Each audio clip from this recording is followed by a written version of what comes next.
You guys know how I've been going on my binge about Honkai Star Rail not being a turn-based RPG, or rather a good turn-based RPG. Well, I think I might have found a strong candidate. Introducing Etheria Restart, a new turn-based RPG that blends a little bit of style and strategy into the mix of what you got going on. But I think the key part here is that one, yeah, it's got PvP, I know, right? Two, despite it having PvP and having the trope behind it that, pay to win is always gonna win, which I guess maybe kind of might still be true, whatever. Point being is that it's actually pretty generous when it comes to the free to play versus the paid for player because of the strategy that's put behind it. And we actually had a tournament with a lot of creators, myself included, that was able to kind of put this to the test. And it was quite the experience.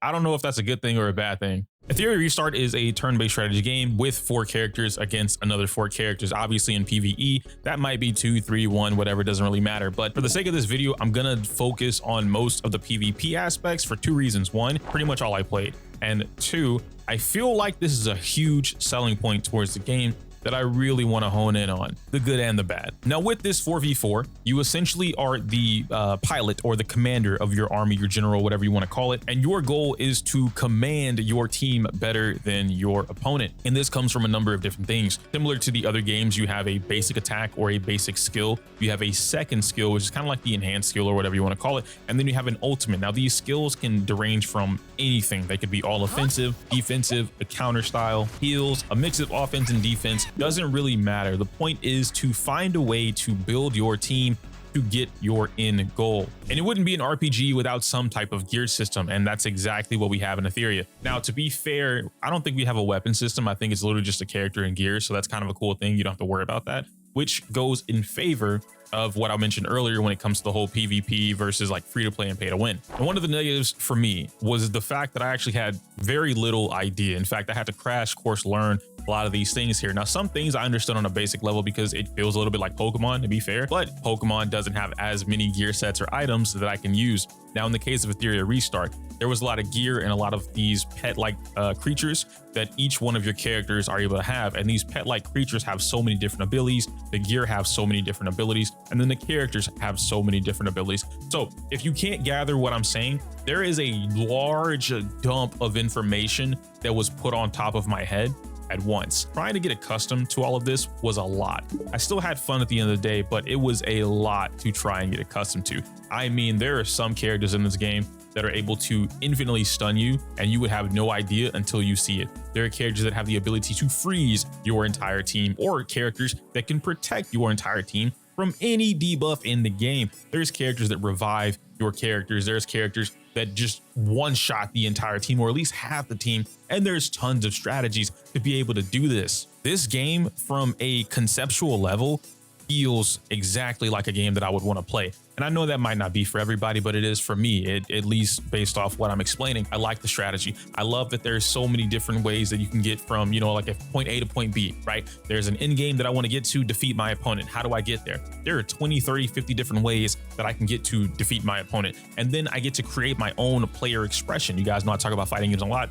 This feels like a little bit of that, where if I want to play a hyper carry or a character that is a pure on DPS, but focuses on the concept of dying and coming back to life, like Hoyon, I actually have the kit or the ability to do that. And then trying to figure out how to get Hoyon's game plan off, well, that's the beauty of it. And I guess if you're not familiar with some of these games, then you could easily think of this as any card game that's out there. Magic, Pokemon, Yu-Gi-Oh!, Duel Masters. Does anyone still play that? Despite that, the purpose of the tournament, to my understanding, was to pretty much highlight the game and give it a little bit of a boost, some attention, if you will. And I think it's going to serve its purpose pretty well. But going into the tournament, I kind of had my own game plan. Now, this game plan that I had was a sum up of the previous tournaments that I got to watch and do a little bit of studying. I knew a couple different characters that were pretty strong, and I knew some combos that were pretty strong. But one of the cool things about Etheria is that it has a pick and ban phase. Now, some of you guys would be familiar with this from the Honkai Star Rail PvP tournaments, but it's a little more defined and it's actually in game, which I thought was really cool. The way the pick and ban system works is that preemptively, you and your opponent will randomly ban 2 characters, and whatever it is that you guys pick happens to be banned. Now, if you guys pick the same exact characters, then only those 2 characters are banned. And this happened quite often during the tournament, where a lot of us were picking the same thing. For instance, there's a character named Doki Doki, which I believe Doki Doki allows the team or your one character to essentially do whatever it is, reduce their cooldown to 0, and give them another turn or another action to be able to do it all over again, which could be pretty busted if you build the right team for it. If you don't and you have no idea what you're doing, ding ding, well, she's kind of useless. Thankfully, I never got to show that off because everyone banned Doki Doki, including myself. I don't think there was a single round where Doki Doki wasn't banned, but there is a way to protect your ban. So in the event, for whatever reason, somebody didn't ban Doki Doki, well, now you have a third slot. The third slot being this is how you protect your team or protect the character that you want the most. And this creates a nice strategy before you actually get into the game of trying to build out your team, not show your hand too fast to your opponent, and then still be able to protect what it is that you want to. Because let's say that you pick your DPS or whatever it is that you want immediately, well, now they can kind of soft counter what you're going for by picking some of the characters that you might need in order to build out the strongest team. On the opposite side of that, you actually have to play around with the pick and ban system to essentially build up what you want and hope that your third pick doesn't get taken by your opponent in the event you guys are going for a similar strategy. So here's what I was thinking at the time. It's okay, they did pick up Hell Kid. Of course they picked up Hell Kid. So they got Hell Kid, which means I'm gonna go for Ling Luao and I'm gonna lock that in. Oh, we get a double pick this time. Actually, I get a double pick, so I can actually get Ling Luao. I banned out Rahu though. Fuck. We did get rid of Rahu, so I'm gonna have to play around with this. Let's go with Ling Luao, and I think maybe who else do I have on my team? The little one, the young one, Sanya. What I'm going for is kind of like seeing some heals, if you will. There's a lot of DPS characters, and to my knowledge, the third character that you pick is safe from banning. So you can't actually ban that character, which probably makes sense as to why people would want to ban the Ling Luao right there. He went for Veronica and then he sniped the ban. Oof, okay. And he also got the anti-heal. So the Heinrich, I believe, is the character that has anti-heal, which is pretty solid, pretty strong. So my third pick is something that I don't want to get banned, right? That's also going to be something that I have to deal with that is anti-heal, which I really don't know what I'm doing in that particular regard. So maybe I go for Hoyon. Yeah, I think I'll do Hoyon. And wait, what? No, I didn't. Now you fucked up. Then my first opponent was Sei Shizo, and he was a monster as an opponent. In fact, if I'm not mistaken, he made it to top 4 in the previous tournament for Etheria. And fun fact, one of the strategies or teams that I had was taken exactly from the previous tournament from Sei. So I feel like I knew a little bit of what he might want to do, but this is a different version of the game with some updates. So there were, of course, things that he knew that I was just not aware of. Would I do a big boy heal right here? I think maybe. Or do we do a regular heal?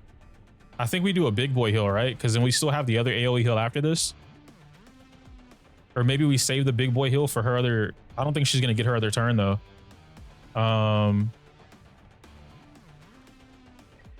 Yeah, let's just attempt it, right? Because I think we have passive healing. Hopefully that doesn't mess me up too bad. Yeah, and then so she's gonna get her res right after this. Exactly. Okay, so as long as we can just kind of survive until the next turn, everyone's good. We can get the res off and we can get the big heal. But there, I see it now. Like he's definitely trying to take out Sanya right here, which is likely, is very likely he can do that. I don't understand how the ultimates work. Like I kind of wish there was a way that maybe I understood like whose cooldown was what. Like boom, there's that big hit right there. I kind of wish I understood whose cooldown was the big one, but we do get all 3 of us right here. So we do the regular heal. Oh no. Oh no. And from the little bit of struggling you guys can see me doing during my first match, there was actually some pretty cool stuff that kind of threw me for a loop. For instance, there's a character named Lilith. I said it right, I promise. Oh my goodness, dude, stun drops you so far down. So maybe we take her out right here, right? Single damage. Yes. Okay, that's 1 down. So we managed to get that one. Now it's a 3v3 again. And as long as Sanya survives, I can bring her back. It'll be a 4v3. What? She has a revive too? No, I didn't know. And Lilith was an interesting character that unfortunately I really didn't take the time to learn. I had no idea what this character did or who she was until I faced off against her. And when seeing that, there were a lot of times where she would get an extra turn, which I had no idea how she got that turn. And then we res Kloss, you know, and hope she doesn't get bullied down. But damn, I wasn't expecting that right there to happen. I thought we were safe to get away with it, but that's clearly not the case. And she just, this one, it's not even that she's doing so much damage. I think it's just that she's attacking so often that it's harder for me to keep up with it. On top of all the crazy stuff I already talked about, there's still the fact that I can get stunned almost infinitely. And there's a bunch of other status elements in the game, but I think stun is probably the strongest one, or at least one of the strongest ones, because my goodness, bro, being stunned in this game, it's almost as bad as entanglement in Stario. And like, he's actually not going to be able to do anything either. That's super unfortunate. Ooh, I don't know how I feel about that. And there was clearly a difference in the mastery or understanding of the game, which goes to show you someone who understands it, a skilled player versus someone just picking you up. Please don't jump into PvP if you're just picking it up like me. I had a little bit of experience with games like Epic 7 or Star Roller, like I said, Pokemon, but going into this, that huge information dump was crazy. Dude, they messed me up. Seishido messed me up bad, bro. I'm not even gonna hold you. There was a character that I used in the game called Kloss. Kloss has this pink and blue hair, and from what I was reading in the kit, Kloss had the ability to steal an action from my opponent and then spread it out evenly across all of my allies, my entire team. And so what I assumed that this was going to be doing was essentially taking their turn away and giving it to myself, or at least their entire turn, and then spreading it across, basically being another form of action advance forward a little bit, right? What ended up happening multiple times was somehow immunity kept popping up, and I didn't understand it then, and I still don't understand it now, but Seishizo understood it because he was able to essentially hard counter whatever it was that I was doing. I had to go back and watch this from his own perspective, where he knew what he was doing. He knew how to counter it. He knew what was going on, and he knew how to stop it. And this could be a big part in like the little pet system that I mentioned earlier, where these pets have a multitude of different abilities, and these pets' official name would be called a shell.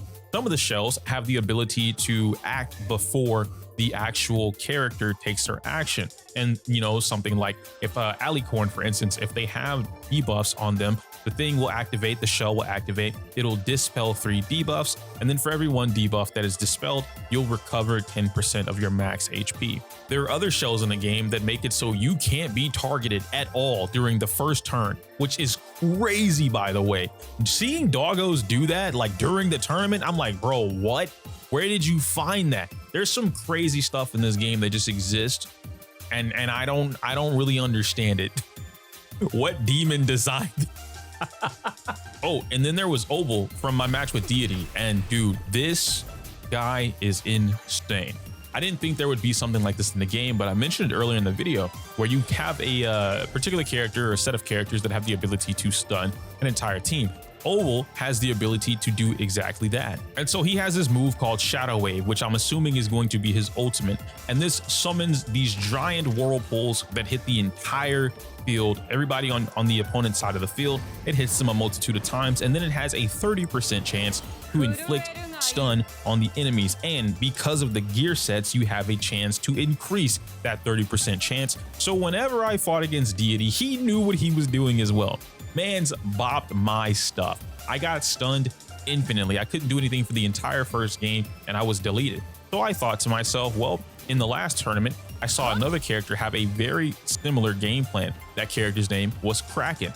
Kraken had, just like how Obel has, they also share the same element if I'm not mistaken, he has Financial Tsunami, which is also going to be his ultimate, and it has a 60% chance to not only inflict freeze or frozen, but it also has a 40% chance to reduce their action value. And so I thought during game 2, well, you did it to me, I'm gonna do it back to you, right? And he banned him. Yeah, Deity banned me from using Kraken. So I never got to have fun. Do you know how crazy that is, bro? Hey, I can have fun in the game, but you cannot have fun in the game. And I talk about this all the time, right? If you guys hear me talk about anything pertaining to fighting games or like competitive stuff, I want to be the player. I love being the player, picking the character where I have fun. You just get to block. You hold block. You sit in the corner all day and you block. You catch this mix up. That's the type of player that I like to be. Getting smoked this way is insane, all right? But at the end of the day, I think it was actually pretty cool. I think Etheria Restart has a lot of potential to be a game that fits in a category for a lot of players like myself who really want something that they can grind for. And I think that's kind of what I've been missing for a little bit now, is a game that has a purpose as to why I'm building and grinding and leveling up these characters, or just generally getting better at the game. It's one thing to play the game and then get better to beat the game. It's another thing to play the game and get better to beat everyone else. And I think Etheria is kind of settling that for me. But don't let me gas it up too much. Play the game for yourself, or at least try to play the game for yourself. Like I said, the final CBT is right around the corner. I enjoyed it. I'm gonna sign up and hopefully I get into that one as well. And then if I do, maybe I can start the game from the beginning and learn a lot more from the ground up. Despite me getting smoked, I had fun. I can't say my usual outro because it's inappropriate for YouTube. Like the video, comment, subscribe. Smell you later.